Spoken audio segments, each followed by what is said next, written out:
Sí, bueno, quería decir, aclararles algo. Me van a ver me estoy cocinando en el video. A mí me parece que está bueno porque de alguna manera explicita las condiciones en las que estamos teniendo, ustedes teniendo clases y yo dando clases, porque a lo mejor ustedes también están haciendo, teniendo que resolver otras cosas. Eh, a mí me parece que está bueno por ahí explicitar un poquito esto, así que bueno, eso les quería decir. Me encanta dar estas clases. Digo, no, no tiene que ver con un reclamo en el que yo creo que esto no hay que hacerlo para nada. ¿Por qué me la paraste? No, no, no. Acá está mi hija tocando unos botones, se quiere hacer la que está en el control. Bueno, no importa. Perdón, este video ya les voy a avisar que si no quieren no lo ven, pero bueno, es para decirles eso, para avisarles que voy a estar en esta movida. Bueno, espero que les sirva la clase de hoy. Está grabando. Bueno, ¿qué tal? ¿Cómo están? Tengo que hacer este video porque me doy cuenta que si no, no voy a hacerlo más. Así que bueno, mientras cocino unas empanadas, les cuento lo siguiente. Resulta que la clase pasada, el martes, cuando estuvimos viendo el último capítulo que teníamos asignado de lectura de Willis, que era el capítulo sobre ideología, lo hicimos en una plataforma diferente, que es una plataforma que no consume datos, y el inconveniente que tuvimos fue que no supimos cómo, yo, ¿no? Que no supe cómo grabarlo, cómo grabar esa clase. Entonces quedó inaccesible para la gente que no pudo venir a esa clase. A mí me quedó de la vez pasada el cuadrito que tenía con los distintos elementos de la cultura contraescolar. No sé si recuerdan, pero digamos, en la lógica del texto de Willis, lo que él hace es analizar la cultura contraescolar, qué elementos de esa cultura contraescolar identifica, ¿sí? Qué especificidad tiene esa cultura contraescolar, que no es solamente hacer lío en la escuela, sino que, digamos, tanto esta idea de oponerse a la autoridad, generar un clima divertido en la escuela, discutir con algunos mensajes que ofrece la escuela, que transmite la escuela, es de alguna manera una forma de resistencia para Willis. Entonces, en esa idea de, digamos, aquellos elementos que de alguna manera se pueden asociar a cierta forma de resistencia, él los identifica como penetraciones, ¿sí? Que tiene que ver con esta cuestión de que, bueno, lo vimos en la clase anterior, ¿no? Los títulos no tienen valor, la identificación del trabajo abstracto y la fuerza de trabajo como una mercancía diferente. Bien. Otros elementos de esa cultura contraescolar, digamos, en contradicción de alguna manera o en oposición a estas intuiciones propias de los colegas que tienen que ver con aquellos aspectos de su propia vida, ¿sí?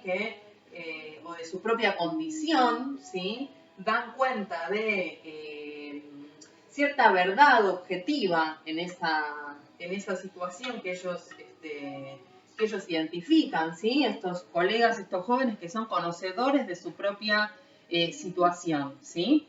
Bien, entonces, por ese lado están las penetraciones, ¿sí? Como decíamos la vez anterior. Y por otro lado, en oposición, digamos que de alguna manera impiden el desarrollo en todo su potencial de estas intuiciones, están las limitaciones, ¿sí? Que son producción cultural propia de estos jóvenes, ¿sí? Bien, ¿qué encontramos ahí? Bueno, la división entre masculino y femenino, esa oposición en donde lo masculino se identifica como algo que tiene un valor positivo, ¿sí? Digno de cuidar y de resaltar, ¿sí? Y lo femenino o lo afeminado que está vinculado con digamos, todo, o sea, se asocia esa feminidad o lo afeminado con algo inferior, ¿sí? Que carece de valor. Entonces, esta división se asocia, ¿sí? A otra división que es la de trabajo manual, trabajo mental, ¿sí? El trabajo manual, al hacer, digamos, al utilizar la fuerza física, ¿sí?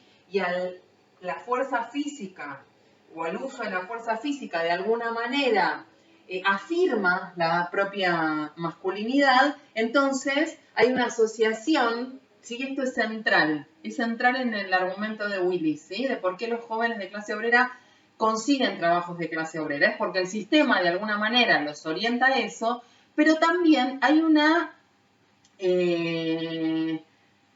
digamos, voluntad, un ejercicio de la autonomía propia de estos jóvenes, que es que al asociar el trabajo manual a lo masculino y al identificar, valorar positivamente lo masculino por sobre lo femenino o lo afeminado, ellos eligen voluntariamente destinar su fuerza de trabajo a los trabajos de más baja calificación. Y en este punto, creo que ya lo dije, pero lo vuelvo a decir, es interesante también como un trabajo que, digamos, no toma como objeto de análisis digamos, la cuestión de la diferencia de género, ¿sí? De la jerarquía, de las desigualdades de género, en su explicación utiliza nociones propias del feminismo, la noción de patriarcado, ¿sí? Que juega de una manera muy sustantiva en el análisis de este proceso, ¿sí? Me interesa mucho marcarlo porque además algunas de las críticas que se han hecho a este libro tienen que ver con que no sabemos nada acerca de las chicas, ¿no? ¿Qué pasa con las chicas? Bueno, digamos, tiene que ver esto en todo caso con una cuestión de recorte del objeto, pero no con que no se tenga en cuenta la diferencia de género, la desigualdad de género a la hora de analizar este proceso. Hago una pequeña pausa para probar el relleno de las empanadas. ¿Se pausó? No. Bueno, ahí se cortó el video anterior. Bueno, después veré cómo compagino. Mientras se enfría el relleno de las empanadas, seguimos. ¿Qué les estaba diciendo? La cultura contraescolar tiene distintos elementos, ¿sí? Esos elementos, Willis los clasifica entre penetraciones y limitaciones, ¿sí? Que tienen sentidos contrapuestos de alguna manera, son contradictorios entre sí, o estas limitaciones operan sobre las penetraciones, limitando o impidiendo de alguna manera el desarrollo de todo el potencial que estas intuiciones podrían llegar a tener. Es interesante porque para Willis esta cultura contraescolar no circula en el vacío, ¿sí? Sino que, digamos, opera también en diálogo con la ideología. Esto es interesante. Cuando hacíamos la introducción sobre las posibles lecturas de este texto de Willis, una tenía que ver con que, digamos, se puede correr, perdón, juega con la ambivalencia que habíamos planteado entre, digamos, cierto miserabilismo y cierto populismo, esas derivas ideológicas que implican ciertos estudios sobre la cultura popular, ¿sí? Si Willis se quedara únicamente en esta descripción, en este análisis de aquello que tiene de creativo esta cultura popular, la deriva ideológica de este tipo de análisis sería el populismo, ¿sí? Digamos, una cultura que, digamos, es pura creatividad, ¿sí? Pura alteridad y que, digamos, opera en cierto vacío vinculado con las jerarquías y la dominación, las jerarquías culturales y la dominación cultural. Bien, lo que incorpora en este capítulo justamente es el diálogo con la ideología, ¿sí? Entonces, si Willis únicamente hiciera un análisis sobre la ideología, ¿sí? Sería un análisis cuya deriva ideológica sería el miserabilismo, porque pone el acento, ¿sí? Únicamente en aquellos aspectos que resaltan la jerarquía y la relación de dominación. Entonces, una vez que describió lo específico, ¿sí? Propio de esta cultura contraescolar, lo que hace es incorporar esta otra dimensión, ¿sí? El diálogo, a ver, hay algo que es interesante también que veíamos en el texto de Giddens, que yo les comentaba, ¿no? Digamos, otra lectura sobre el libro, que es, digamos, aquello que, las consecuencias no buscadas de la acción. digamos, para la escuela, ¿sí? Una consecuencia no buscada es la aparición de esta cultura contraescolar, este proceso de diferenciación, ¿sí? Entonces, digamos, frente a esta presencia, ¿sí? Esta presencia inesperada desde la institución, hay una respuesta ideológica, ¿sí? Y que Willis denomina ideología a aquellas ideas gobernantes en una sociedad específica en un momento determinado. Bien, entonces, digamos, las distintas respuestas, ¿sí? Esas ideas dominantes que operan sobre la cultura contraescolar como una respuesta, ¿sí? A la emergencia de esta cultura contraescolar, digamos, son dos elementos. Uno es la dislocación y el otro es la confirmación. La dislocación opera sobre las penetraciones, ¿sí? Lo que busca es desarticular, ¿sí? De alguna manera esta iniciativa cultural que pone en duda, que resiste, ¿sí? Que contesta a la cultura formal representada por la escuela. ¿A través de qué? Por ejemplo, si los colegas mantienen cierta lógica grupal, ¿sí? Que, digamos, tiene que ver con este grupo informal, en donde, digamos, hay una solidaridad de grupo, ¿sí?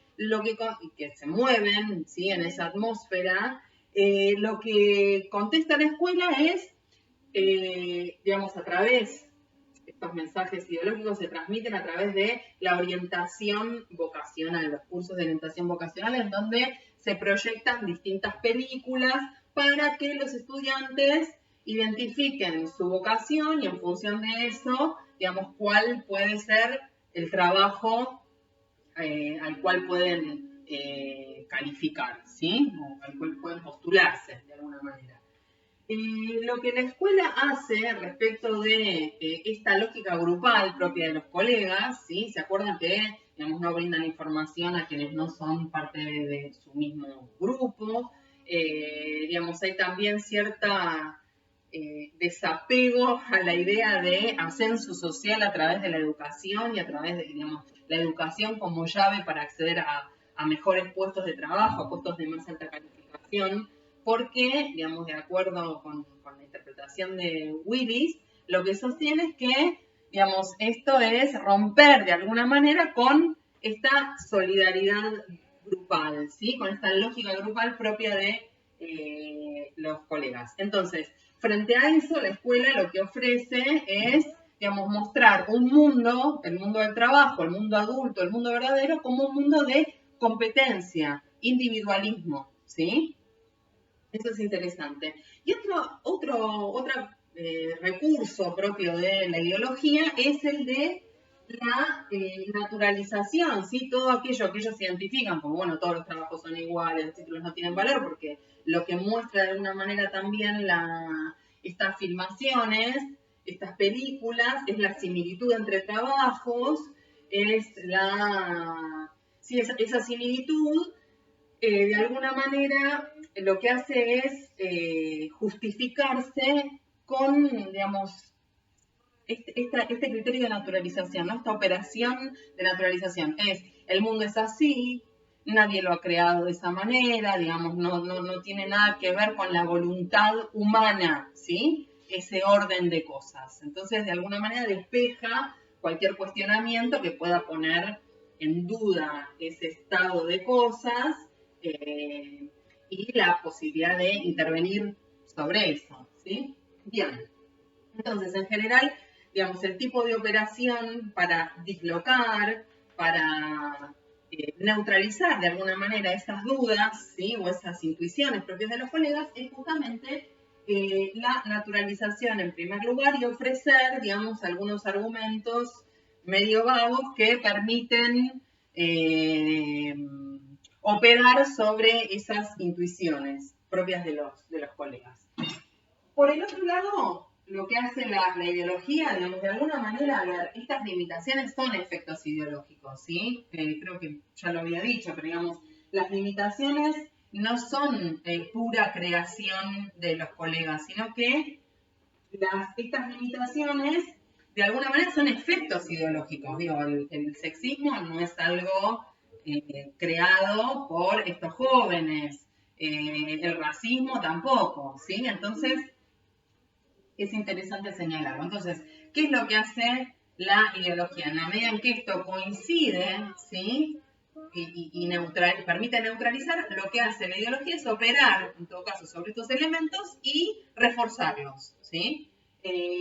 Sobre todo con el tema del sexismo, esto de, también menciona Willis, digamos, en esta educación vocacional, ¿sí? En estas charlas, lo que se muestran son tareas asignadas de acuerdo al género, ¿sí? Entonces se ven a mujeres decorando tortas, ¿sí? Operarios en la fábrica ejerciendo trabajo manual, la fuerza, ¿sí? Entonces, digamos, lo que se ve es a través de estas, él observó, ¿sí? Estas charlas de orientación vocacional, cómo opera la ideología, cómo contesta de alguna manera esa cultura contraescolar totalmente inesperada para la institución. Bien, entonces, con este capítulo terminamos con la lectura del texto de Willis. Es interesante, digamos, retomando algunas cuestiones que ya dije, digamos, la cuestión de la lectura posible a la luz de la tensión, el miserabilismo, populismo, la cuestión de la capacidad, el conocimiento que tienen los agentes sobre su entorno social, las condiciones no reconocidas de la acción, ¿sí? Porque, digamos, está esta idea de trampa, ¿sí? Porque, bueno, estos jóvenes creen que se liberan, pero vemos todo este proceso que, digamos, terminan eligiendo los puestos de más baja calificación, ¿sí? Es interesante también, digamos, a la luz de este análisis, digamos, que hay algo en el proceso que es contradictorio, que está mediado por la cultura. Eso es muy importante y me interesa mucho resaltarlo también en este texto, porque, digamos, hay algo de este proceso de reproducción social al que podríamos, digamos, para poder comprenderlo, podríamos quitarle toda referencia a la dimensión cultural y sin embargo, y poder comprenderlo, ¿sí? Y sin embargo, incorporar esta dimensión cultural permite realmente abordarlo, voy a decir de nuevo la palabra comprender, ¿sí? Este fenómeno en, digamos, mayor profundidad, teniendo en cuenta también que es un proceso contradictorio, ¿sí? Entonces, en ese punto me interesa también destacar esta investigación como un ejemplo de sociología cultural, ¿sí? Que no tiene que ver con el objeto, con el recorte del objeto, sino con el tipo de abordaje y el tipo de análisis de los procesos sociales. Bueno, espero que haya sido claro y nos vemos en la próxima. Cuídense.